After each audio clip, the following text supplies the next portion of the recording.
My favorite book of all times is Napoleon Hill's Think and Grow Rich.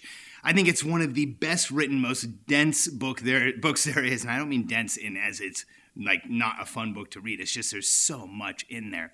One of the best phrases or quotes from that book, I believe, is that Hill says, thoughts become things. And I really believe that thoughts are things. In fact, that quote, that sentiment exposes a really bad habit that so many of us have gotten into and so many people just do without thinking. It's blame.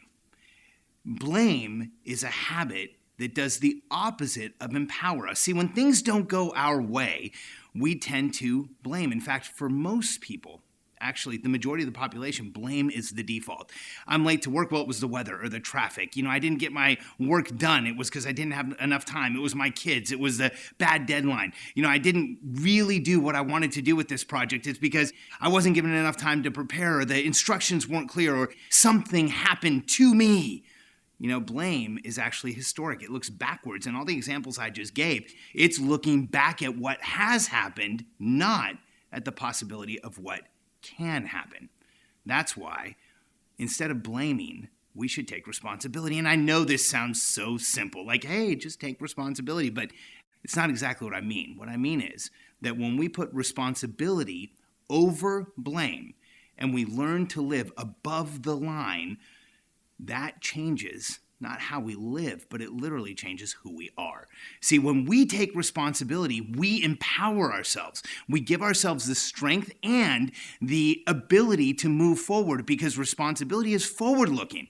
When we say, this didn't happen because I should have gotten better direction, or I needed to understand, or I have a better way to do this, we take responsibility for what we're doing, and responsibility is absolutely empowering. See, blame is the opposite. Blame is when we say things like, oh, I should have, or I could have, or I would have, or we use words like, I need to, or one of my favorites, or least favorites probably is better said, is I deserve. Responsibility vocabulary, things like I want to, I will, I have, and I have earned.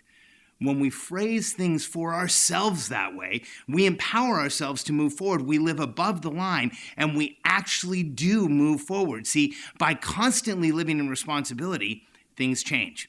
Now, I'll tell you, I'm not perfect, and I don't think anybody ever is, and geez, I don't even strive to be perfect. However, when I've gone through really tough times, and a lot of you know my story, in 2008, my wife and I went completely bankrupt. We lost everything in the middle of a global financial collapse. We could have blamed just about anything but ourselves. But early on in that process, that incredibly trying, so difficult process, we both said, hey, you know what? We're going to take responsibility for this and figure out a way to move forward. And we did.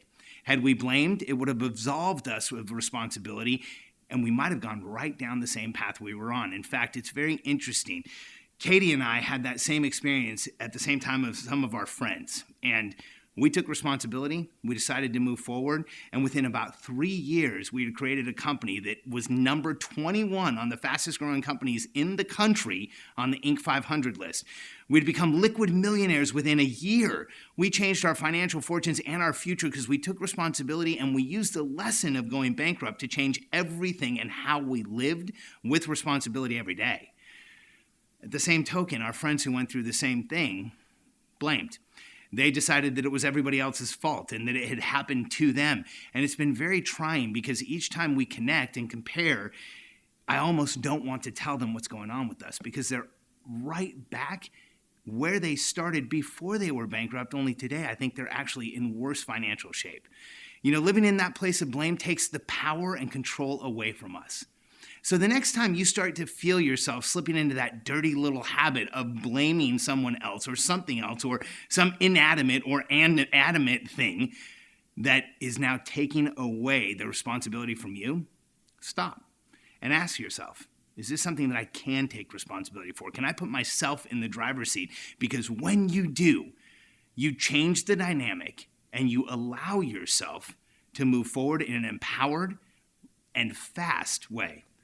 See, I'm all about getting the biggest results you can in the shortest period of time, and I'm convinced beyond a shadow of a doubt that there's a difference between people who live in responsibility and people who blame.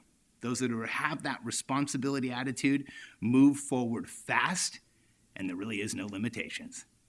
Thanks for being here today. If you want more information like this, go to alexcharfen.com, sign up for our weekly blog, and we'll send you a video every single week for you to move your business and your life forward.